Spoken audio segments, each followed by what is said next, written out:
ভারতীয় ব্যাংকগুলোতে যে সাইবার হামলা হতে পারে তা অনেকদিন ধরেই আশঙ্কা করছিল সাইবার ক্রাইম দপ্তর। বড় ছোট সমস্ত ব্যাংকেই সতর্ক করা হয়েছিল। ভারতের অন্তত 300 ব্যাংকে সাইবার হামলার ঘটনা ঘটেছে। রাতের বেলা এসব ঘটনা ঘটেছে এবং এরপর থেকে পরিষেবা বন্ধ রয়েছে। তুলনামূলক ছোট ব্যাংকগুলোতে এই সাইবার হামলা হয়েছে। রিজার্ভ ব্যাংক অফ ইন্ডিয়া এখনো এই মামলা নিয়ে কোনো কথা না বললেও national payment corporation of India NPCI এক বিবৃতিতে এই খবর জানিয়েছে যে সফটওয়্যারের সাহায্যে এই হামলা চালানো হয়েছে তার নাম র্যানসমওয়্যার। আজকের এই ভিডিওতে আমরা জানবো র্যানসমওয়্যার কি এবং কিভাবে কম্পিউটারগুলোতে অ্যাটাক করেছিল। তো চলুন শুরু করা যাক। দেশের অন্তত 300টি ব্যাংক এর ফলে ক্ষতিগ্রস্ত হয়েছে বলে প্রাথমিকভাবে জানা গেছে। ব্যাংকগুলোতে সিএজ টেকনোলজির সাহায্যে পরিষেবা দেওয়া হয়। সফটওয়্যারটি ওই সিএজ টেকনোলজিতে আক্রমণ চালিয়েছে, ফলে পরিষেবা পুরোপুরি ব্যাহত রয়েছে। দেশের বড় শহরের বাইরে গ্রাম অঞ্চলে অন্তত 1,500 ছোট ও মাঝারি মাপের ব্যাংক রয়েছে। এই ধরনের ব্যাংকে সমবায় ও আঞ্চলিক ব্যাংক হিসেবে চিহ্নিত করা হয়। এগুলোকে কৃষক মজুরদের ব্যাংক হিসেবে চিহ্নিত করেন কোনো বিশেষজ্ঞ, কারণ গ্রামে গ্রামে এই ধরনের ব্যাংকে টাকা রাখেন কৃষক মজুরেরা। সরকার তাদের যে টাকা দেয় তাও ওই ব্যাংকগুলোতেই জমা হয়। ভারতে যে সাইবার আক্রমণ হয়েছে তাতে এই ব্যাংকগুলো ক্ষতিগ্রস্ত হয়েছে। যে সফটওয়্যারটি এই হামলার ক্ষতিগ্রস্ত হয়েছে তা দিয়ে মূলত খুচরো টাকা লেনদেন করা হতো। বিশেষজ্ঞরা জানিয়েছেন সাইবার হামলা হয়েছে এটি বোঝার পর সিএজ টেকনোলজি বন্ধ করে দেওয়া হয়েছে ওই ব্যাংকগুলোতে। ফলে আপাতত এই ব্যাংকগুলো থেকে কেউ টাকা লেনদেন করতে পারবে না। এই ঘটনার পর বড় ব্যাংকগুলোকে নতুন করে সতর্ক করা হয়েছে। তবে কারা এবং কেন এই হামলা চালান তা এখনো স্পষ্ট নয়। এই ঘটনার বিদেশি কোনো শক্তির হাত আছে কিনা তাও স্পষ্ট নয়। র্যানসমওয়্যার কি তা জানার আগে চলুন আমরা র্যানসমওয়্যার কিভাবে এসেছে তা জানি। মার্কিন যুক্তরাষ্ট্রের বিজ্ঞানী জন বন হিউম্যান 1949 সালে সর্বপ্রথম কম্পিউটার ভাইরাসের উদ্ভাবন করেন। তবে র্যানসমওয়্যার ভাইরাসের সূচনা হয় 1989 সালে। জোসেফ পোপ নামক এক ব্যক্তি এইডস নামক একটি ট্রোজান র্যানসমওয়্যার তৈরি করেন, যেটি পিসি সাইব্রগ নামেও পরিচিত ছিল। সেই সময়ে র্যানসমওয়্যারটি কোনো কম্পিউটারে রান হওয়ার পর হার্ড ড্রাইভের সকল ফাইল এনক্রিপ্ট করত এবং দাবি করত যে ডিভাইসের কোনো একটি সফটওয়্যারের লাইসেন্সের মেয়াদ শেষ হয়ে গেছে। তাই ডিভাইসের সিস্টেমকে আনলক করতে হলে পিসি সাইবর্গ কর্তৃপক্ষকে $189 প্রেরণ করতে হবে। সেই থেকে শুরু, ধীরে ধীরে একটি প্রকট আকার ধারণ করে 2010 সালে ভিন্ন ধরনের এক র্যানসমওয়্যারের অস্তিত্ব পাওয়া গিয়েছিল। এটি কম্পিউটার সিস্টেমের প্রবেশ সীমাবদ্ধতা করে দিত এবং অশ্লীল ছবি দেখিয়ে ব্যবহারকারীর কাছে $10 দাবি করা হতো। শুধুমাত্র এটি দ্বারাই রাশিয়া ও তার প্রতিবেশী দেশসমূহে অনেক ব্যবহারকারীর কম্পিউটারে আক্রমণ করে $16 মিলিয়ন হাতিয়ে নিয়েছিল। সর্বশেষ 2017 সালের মে মাসে র্যানসমওয়্যার দ্বারা সবচেয়ে বড় সাইবার অ্যাটাকের শিকার হয়েছিল পুরো বিশ্ব।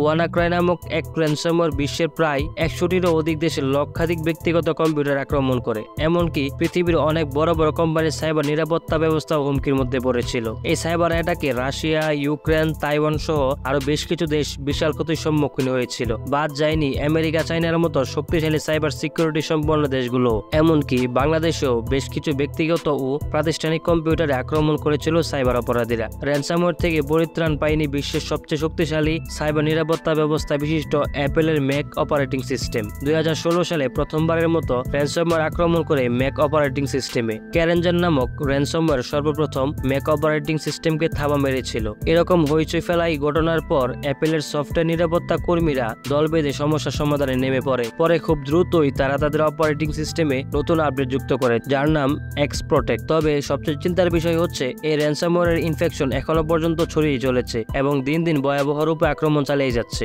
এখন প্রশ্ন হচ্ছে র্যানসমওয়্যারটা আসলে কি? ধরুন আজ থেকে কয়েকশো বছর আগের কথা। পৃথিবী তখনও তত উন্নত হয়নি, মানুষ তখনও সমুদ্র জয়ের চেষ্টায় মত্ত। ঠিক তেমনি এক সময়ে একজন দক্ষ নাবিক তার জাহাজ ছুটিয়ে চলেছেন ক্যারিবীয় দ্বীপপুঞ্জের সৌন্দর্যের মধ্যে দিয়ে। এই চোখ জোড়ানো সৌন্দর্যের কারণে হয়তো কিছু সময়ের জন্য নাবিক অন্যমনস্ক হয়ে পড়েছিলেন। আর তখনই তার জাহাজে জলদস্যুদের আক্রমণ হয়। স্নিগ্ধ শান্ত সমুদ্রযাত্রা যেন মুহূর্তের মাঝে অস্থির এবং অশান্ত হয়ে উঠল। জলদস্যুরা পুরো জাহাজকে জিম্মি করে দাবি করে বসল মুক্তিপণ। ঘর থেকে হাজার মাইল দূরে সমুদ্রের নির্জনতায় সেই মুক্তিপণ পরিশোধ করা ছাড়া আর কোনো উপায় নেই। এখন চলুন সুদূর অতীত থেকে একটু বর্তমানে আসা যাক। খুব বেশি দিন হয়নি, 2020 প্যান্ডামিকের বছর শুরু হয়েছে। এই প্যান্ডামিকের সাথে সাথে আরেকটি জিনিসেরও কিন্তু শুরু হয়েছে ব্যাপক পরিসরে, তা হলো ওয়ার্ক ফ্রম বা হোম অফিস। এক্ষেত্রে কোনো এক অফিসের একজন টিম লিডারের কথা ধরা যাক, যার উদ্দেশ্য অনেকটা সেই জাহাজের নাবিকের মতোই। নাবিক যেমন মাস্তুল হাতে জাহাজকে গন্তব্যে নিয়ে যাচ্ছিল, এই টিম লিডারও তার টিমকে কাঙ্ক্ষিত লক্ষ্যে পৌঁছাতে ব্যস্ত।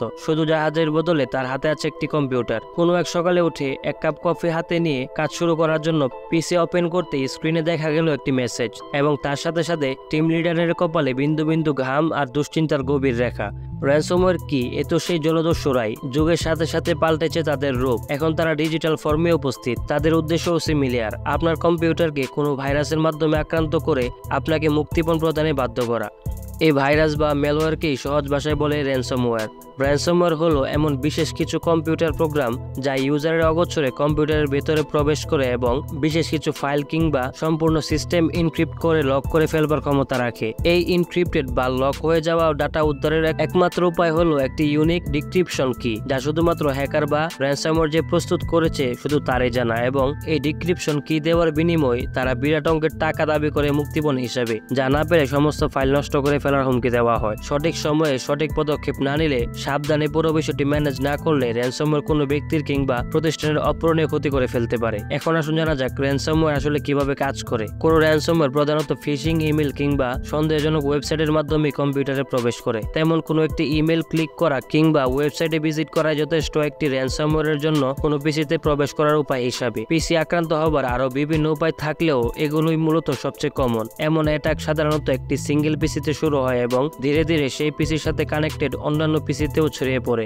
সর্বপ্রথম আক্রান্ত হওয়া পিসিটির টেকনিক্যাল টার্ম হলো এন্ড পয়েন্ট। র্যানসমওয়্যার নিয়ে সবচেয়ে আতঙ্কের বিষয় হলো বেশিরভাগ সময়ই এন্ড পয়েন্ট র্যানসমওয়্যার আনডিটেক্টেড অবস্থায় রয়ে যায়। অনেক মেশিনে ছড়িয়ে পড়ার আগে সাধারণত একে ডিটেক্ট করা যায় না, কারণ র্যানসমওয়্যার কাজ করে ব্যাকগ্রাউন্ডে। ধীরে ধীরে একটি মেশিন থেকে অন্য মেশিনে ছড়িয়ে পড়ে, অন্যান্য ফাইল, ওয়ার্কস্টেশন, এমনকি ব্যাকআপকেও ইনক্রিপ্ট করে ফেলে। এটি শুধুমাত্র তখনই সামনে আসে যখন আপনাকে ব্ল্যাকমেল করার মতো পর্যাপ্ত এনক্রিপ্টেড ডাটা তার হাতে রয়েছে। বর্তমানে হ্যাকারেরা বিটকয়েনের মতো ক্রিপ্টোকারেন্সিতে তাদের মুক্তিপণের পেমেন্ট দাবি করে, যেন কোনোভাবেই ট্রেস ব্যাক করা না যায় এ টাকা কার কাছে গিয়েছে। অনেক সময় অ্যাটাকের পর একটি নির্দিষ্ট সময় বেঁধে দেওয়া থাকে, যার মাঝে পেমেন্ট করা না হলে সম্পূর্ণ ডাটা নষ্ট করে ফেলা কিংবা পুরোপুরি লক করে ফেলার হুমকি দেওয়া হয়। র্যানসমওয়্যার আক্রমণের বর্তমান পরিসংখ্যান দেখলে জানা যায় র্যানসমওয়্যার সবচেয়ে বেশি উইন্ডোজ অপারেটিং সিস্টেমে আক্রমণ করে থাকে। এটার হার হচ্ছে প্রায় 85%। এরপর ম্যাক ওএস সিস্টেমে 7%, অ্যান্ড্রয়েড সিস্টেমে 5% এবং আইওএস সিস্টেমে 3%